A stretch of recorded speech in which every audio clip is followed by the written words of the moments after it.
Hello दोस्तों, पिछली video में हम लोगों ने महान हिमालय के बारे में अध्ययन किया था।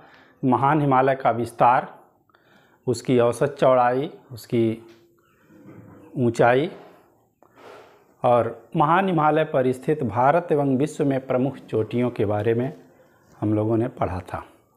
आज की इस क्लास में हम लोग मध्य हिमालय और शिवालिक या बाह्य हिमालय के विषय में अध्ययन करेंगे। तो आइए शुरू करते हैं। महान हिमालय के दक्षिण में उसी के समानांतर ये मध्य हिमालय भी स्थित होता है और इस मध्य हिमालय को लघु हिमालय के नाम से भी जाना जाता है, क्योंकि महान हिमालय पर हमने देखा था कि विश्व की सबसे ऊंची ऊंची चोटियां इसी महान हिमालय पर स्थित हैं, जबकि मध्य हिमालय पर ऊंची ऊंची चोटियां नहीं पाए जाते हैं, ऊंचे शिखर का अभाव होता है।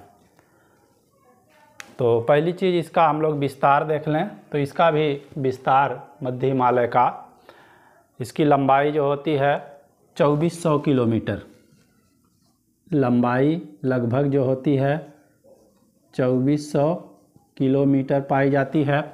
औसत चौड़ाई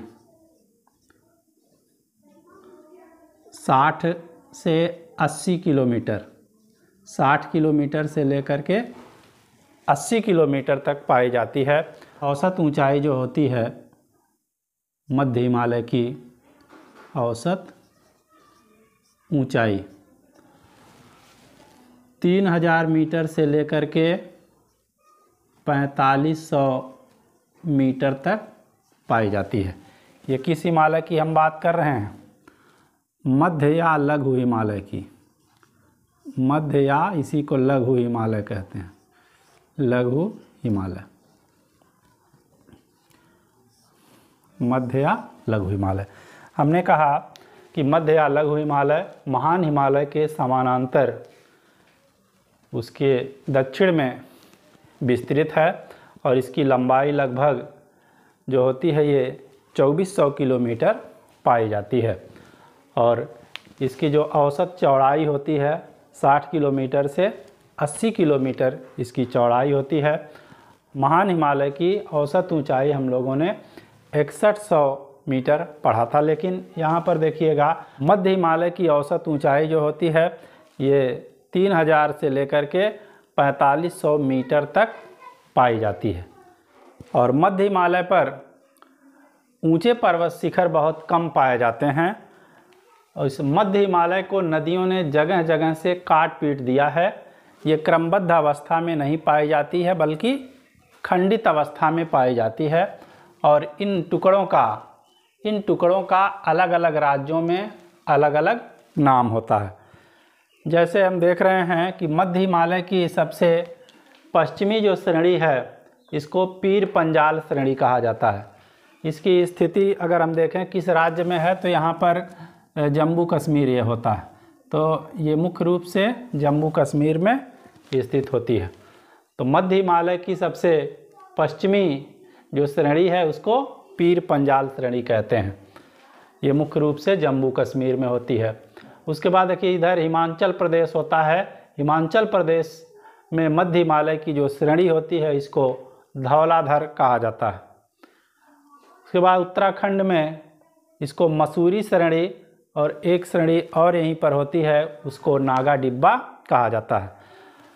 नेपाल में मध्य हिमालय को महाभारत श्रेणी के नाम से जाना जाता है और सिक्किम में दार्जिलिंग श्रेणी या दार्जिलिंग रेंज कहा जाता है। तो ये हो गए मध्य हिमालय के अलग अलग राज्यों में, अलग अलग क्षेत्रों में इसके नाम। जैसे हमने कहा कि जम्मू कश्मीर में पीर पंजाल श्रेणी, हिमाचल प्रदेश में धौलाधार श्रेणी, उत्तराखंड में मसूरी रेंज, नागा डिब्बा रेंज और नेपाल में महाभारत श्रेणी और सिक्किम में इसको दार्जिलिंग श्रेणी के नाम से जाना जाता है। इसके बाद देखिएगा ये महान हिमालय और मध्य हिमालय के बीच में तमाम घाटियों का विकास हुआ है, जिसमें ये वाली घाटी जो है कश्मीर घाटी है, ये कश्मीर घाटी होती है। तो कश्मीर घाटी किसके बीच स्थित है? महान हिमालय और मध्य हिमालय के बीच, या दूसरे शब्दों में हम कहें कि महान हिमालय और पीर पंजाल श्रेणी के बीच में कश्मीर घाटी स्थित होती है। कश्मीर घाटी में यहीं पर श्रीनगर है, डल झील और बुलर झील, ये देखिएगा ये सब स्थित होते हैं। श्रीनगर, इसी घाटी में देखिए श्रीनगर है, श्रीनगर, डल झील भी कश्मीर घाटी में है और बुलर झील भी कश्मीर घाटी में है। तो श्रीनगर, डल झील और बुलर झील ये सब कश्मीर घाटी में स्थित होते हैं। और यहाँ पर देखिएगा सेफ्रान की कृषि होती है, केसर जिसको कहा जाता है, केसर की खेती अधिक होती है। उसके बाद हिमाचल प्रदेश में कुल्लू घाटी और कांगड़ी घाटी, हिमाचल प्रदेश में देखिएगा कुल्लू घाटी होता है, ये कुल्लू घाटी है। तो ये कुल्लू घाटी किसके किसके बीच में स्थित है? महान हिमालय और मध्य हिमालय के धौलाधर श्रेणी के बीच में। तो महान हिमालय और धौलाधर श्रेणी के बीच में ये कुल्लू घाटी स्थित होता है। और इसी के निकट यहीं पर कांगड़ी घाटी भी होती है, कांगड़ी घाटी, ये सब दोनों की दोनों यहाँ हिमाचल प्रदेश में स्थित है। नेपाल में देखिएगा उत्तर में महान हिमालय और इसके दक्षिण में मध्य हिमालय की महाभारत श्रेणी, इसके बीच में काठमांडू घाटी स्थित है, ये काठमांडू घाटी होती है। काठमांडू नेपाल की राजधानी भी है काठमांडू, काठमांडू घाटी। तो काठमांडू घाटी कहाँ पर स्थित है? महान हिमालय और महाभारत श्रेणी के बीच में। यहाँ पर देखिएगा चुम्बी घाटी, सिक्किम है ये, सिक्किम में यहाँ पर चुम्बी घाटी स्थित होती है। कहाँ पर? ये महान हिमालय और मध्य हिमालय के बीच में। यहाँ पर उत्तर में देखिएगा महान हिमालय है और ये वाला मध्य हिमालय होता है, और दोनों के बीच में सिक्किम में चुम्बी घाटी स्थित होती है। इसके बाद देखिएगा कि मध्य हिमालय की सबसे महत्वपूर्ण विशेषता ये होती है कि यहाँ पर जलवायु जो होती है शीतोष्ण कटिबंधी जलवायु पाई जाती है। और शीतोष्ण कटिबंधी जलवायु स्वास्थ्य के लिए सबसे बेहतरीन जलवायु मानी जाती है। शीतोष्ण कटिबंधी जलवायु में न तो बहुत ज़्यादा ठंड पड़ता है और न ही बहुत ज़्यादा गर्मी होती है, और मानव के स्वास्थ्य के लिए बहुत ज़्यादा सर्दी भी हानिकारक है और बहुत ज़्यादा गर्मी भी अच्छी नहीं होती है। और बहुत ज़्यादा ठंडक के मौसम में चाहे वो मानव हो, जीव जंतु हो, यहाँ तक कि वनस्पतियों का भी विकास नहीं हो पाता है।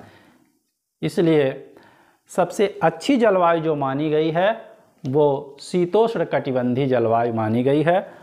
और वहाँ पर शीतोष्ण कटिबंधी जलवायु में न तो बहुत ज़्यादा ठंड पड़ती है और न ही बहुत ज़्यादा गर्मी होती है। इसलिए ऐसे जलवायु के जो स्थान होते हैं वो स्वास्थ्यवर्धक होते हैं और पर्यटकों के लिए आकर्षण का केंद्र होते हैं।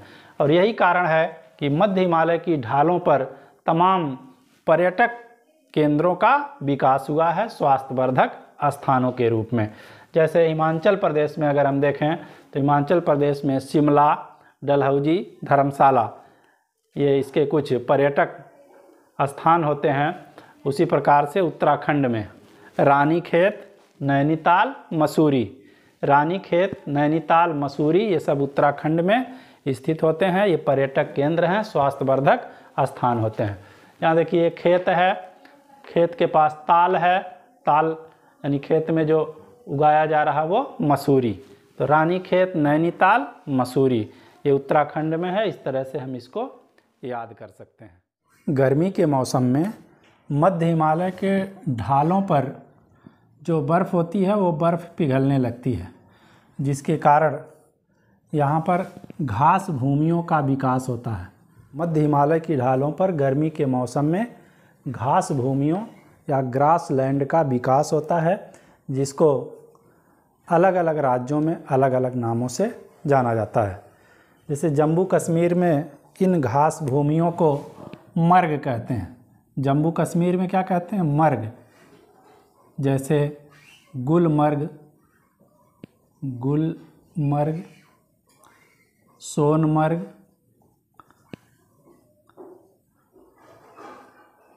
आदि। हमने कहा कि मध्य हिमालय की ढालों पर गर्मी के मौसम में जो बर्फ़ होती है वो पिघलने लगती है और यहाँ पर घास भूमियों का विकास होता है, ग्रासलैंड विकसित होते हैं। इनको जम्मू कश्मीर में मर्ग कहा जाता है, जैसे गुलमर्ग, सोनमर्ग। ये घासें जो होती हैं शीतोष्ण कटिबंधी घासें होती हैं। शीतोष्ण कटिबंधी घासें बहुत ही मुलायम घास होती है, जिसको भेड़ बकरी जो होते हैं आसानी से उसको चर लेते हैं। क्योंकि मध्य हिमालय के ढालों की जो जलवायु होती है वो शीतोष्ण कटिबंधी जलवायु है, इसलिए इसकी ढाल पर जो घास भूमियाँ उगती हैं ये घास भूमियाँ भी शीतोष्ण कटिबंधी घास भूमि होती है। तो इन शीतोष्ण कटिबंधी घास भूमियों को जम्मू कश्मीर में मर्ग कहा जाता है। जैसे हमने कहा कि गुलमर्ग, सोनमर्ग। और उत्तराखंड यूके में इसको बुग्याल या पयार कहते हैं। बुग्याल या पयार। ये देखिएगा क्वेश्चन कई बार पूछा गया है कि मर्ग क्या होता है या गुलमर्ग क्या है। तो मध्य हिमालय की ढालों पर जम्मू कश्मीर में जो घास भूमियाँ उगती है उसी को गुलमर्ग और सोनमर्ग कहा जाता है। और उत्तराखंड में इन घास भूमियों को बुग्याल या पयार नाम से जाना जाता है। मध्य हिमालय और शिवालिक हिमालय के बीच में, ये बीच वाला देखिएगा मध्य हिमालय है और इधर वाली ये रेंज जो होती है ये शिवालिक हिमालय होती है। तो इस मध्य हिमालय या लघु हिमालय तथा शिवालिक के बीच में घाटियों का विकास हुआ है, जिसको दून या द्वार कहते हैं। दून या द्वार। दूनों में देहरादून प्रसिद्ध है, सबसे बड़ा दून है देहरादून। और द्वार में हरिद्वार है। हरिद्वार। हमने कहा कि इस मध्य हिमालय और शिवालिक के बीच में घाटियों का विकास हुआ है, जिसको दून या द्वार नाम से जाना जाता है। दून में फेमस है देहरादून, ये सबसे बड़ा दून होता है, और द्वार में हरिद्वार ये फेमस है। दून या द्वार क्या होते हैं? मध्य हिमालय और शिवालिक के बीच में घाटियाँ पाई जाती हैं, उन्हीं घाटियों को दून या द्वार कहते हैं। मध्य हिमालय के दक्षिण में शिवालिक हिमालय उसी के समांतर ये विस्तृत होता है। शिवालिक हिमालय को बा हिमालय के नाम से भी जाना जाता है। शिवालिक हिमालय ये सबसे नवीन हिमालय होता है और यहाँ की जो चट्टानें होती हैं शिवालिक हिमालय की बहुत ज़्यादा मुलायम होती हैं। और शिवालिक हिमालय सबसे ज़्यादा वर्षा प्राप्त करता है, जिसके कारण ये सबसे ज़्यादा वनाच्छादित भी होता है और सबसे ज़्यादा ये घना बसा हुआ है। तो शिवालिक हिमालय सबसे नवीन हिमालय है, सबसे ज़्यादा वर्षा प्राप्त करता है, सबसे अधिक घना बसा हुआ है, सबसे नवीन चट्टानें यहाँ पर पाई जाती हैं। ये चीज़ आप नोट कर लीजिएगा। अरुणाचल प्रदेश में ये कुछ पहाड़ियाँ पाई जाती हैं जो इस शिवालिक का ही भाग होती हैं। जैसे इसको कहा जाता है डफला की पहाड़ी, फिर है मिरी की पहाड़ी, फिर है ये अबोर की पहाड़ी, अबोर तथा मिसमी की पहाड़ियाँ। इसी नाम से यहाँ पर जनजाति भी रहती है। जैसे डफला जनजाति डफला की पहाड़ी पर रहती है अरुणाचल प्रदेश में, मिरी और अबोर की पहाड़ी पर मिरी और अबोर जनजातियाँ रहती हैं। तो जनजातियों का भी जो नाम है वही पहाड़ी का भी नाम है। तो अरुणाचल प्रदेश में पाई जाने वाली डफला, मिरी, अबोर तथा मिसमी की पहाड़ियाँ ये किसका भाग होती हैं? शिवालिक का ही भाग होती हैं। तो एक बार हम लोग इसको पुनः कॉन्साइज कर लेते हैं। महान हिमालय के दक्षिण में मध्य हिमालय पाया जाता है। मध्य हिमालय का अलग अलग राज्यों में अलग अलग नाम होता है। जैसे जम्मू कश्मीर में इसको पीर पंजाल, हिमाचल प्रदेश में धौलाधार, उत्तराखंड में मसूरी श्रेणी और नेपाल में इसको महाभारत श्रेणी तथा सिक्किम में इसको दार्जिलिंग रेंज के नाम से जाना जाता है। इसके बाद देखिएगा, महान हिमालय और पीर पंजाल श्रेणी के बीच में कश्मीर घाटी स्थित होती है। और यहाँ पर देखिए ये श्रीनगर, डल झील, बुलर झील ये सब के सब कश्मीर घाटी में स्थित होते हैं। बुलर झील भारत की सबसे बड़ी मीठे पानी की झील है और यह एक गोखुर झील का उदाहरण प्रस्तुत करती है। हिमाचल प्रदेश में महान हिमालय और धौलाधार श्रेणी के बीच में कुल्लू घाटी या कांगड़ी घाटी। नेपाल में मध्य हिमालय और महाभारत श्रेणी के बीच में काठमांडू घाटी तथा सिक्किम में महान हिमालय तथा दार्जिलिंग रेंज के बीच में चुंबी घाटी स्थित होती है। इसके बाद हमने बताया था कि मध्य हिमालय की जलवायु जो होती है यह शीतोष्ण कटिबंधी होती है। शीतोष्ण कटिबंधी और शीतोष्ण कटिबंधी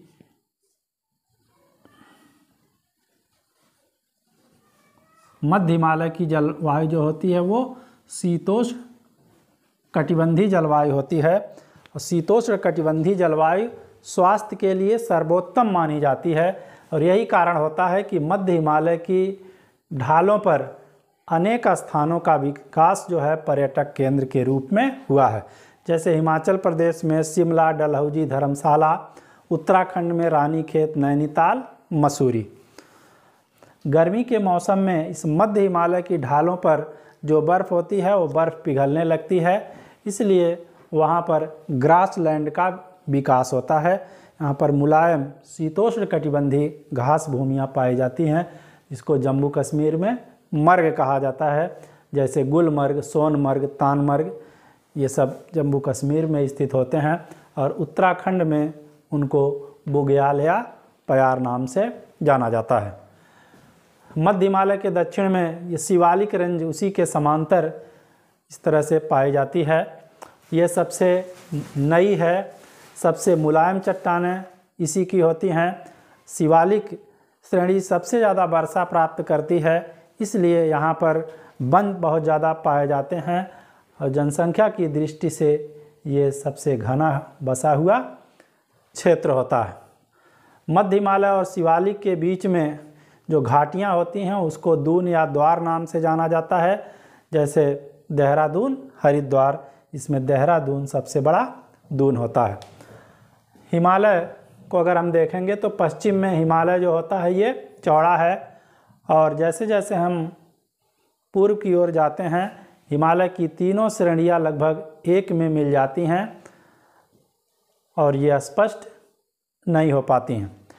और ये पश्चिमी हिमालय देखिएगा चौड़ाई में अधिक है लेकिन ऊंचाई में कम होता है।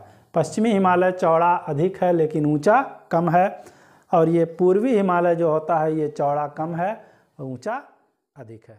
इसके बाद लास्ट में हम लोग ये देखते हैं कि ट्रांस हिमालय और मुख्य हिमालय के बीच में या फिर मुख्य हिमालय की विभिन्न जो श्रेणियां हैं, महान हिमालय, मध्य हिमालय और शिवालिक हिमालय, इनके बीच बीच में भ्रंश या फाल्ट पाए जाते हैं तो उनका क्या नाम होता है।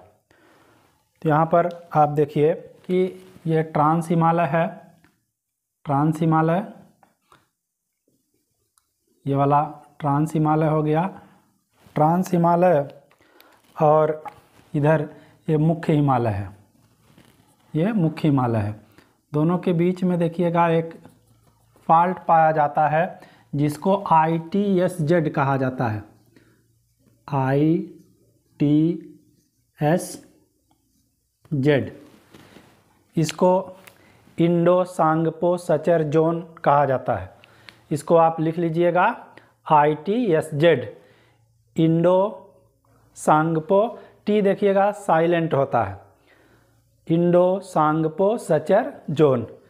ट्रांस हिमालय या फिर मुख्य हिमालय हम कहें, या मुख्य हिमालय का ये जो रेंज होता है ये महान हिमालय है।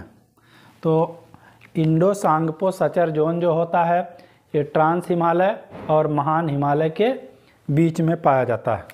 ये देखिएगा आपका है महान हिमालय, महान हिमालय, ठीक है। उसी प्रकार से इस महान हिमालय और मध्य हिमालय के बीच में भी फाल्ट पाया जाता है। ये महान हिमालय है और ये वाला मध्य हिमालय है। तो महान हिमालय और मध्य हिमालय के बीच में भी फाल्ट पाया जाता है।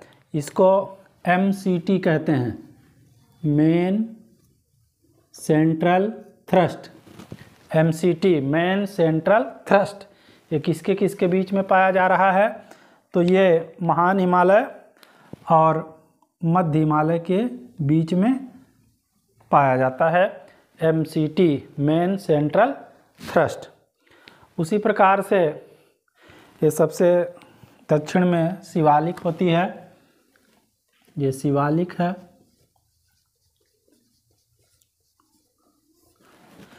तो मध्य हिमालय और शिवालिक के बीच में भी फाल्ट पाया जाता है। शिवालिक है, मध्य हिमालय और शिवालिक के बीच में भी फाल्ट होता है और इसको MBT main boundary thrust, MBT main boundary thrust या MBF कहा जाता है। MBF main boundary fault. इसको आप लिख लीजिएगा, मेन बाउंड्री थ्रस्ट या मेन बाउंड्री फाल्ट कहा जाता है। ये किसके बीच में है? MBT या MBF मध्य हिमालय और शिवालिक के बीच में।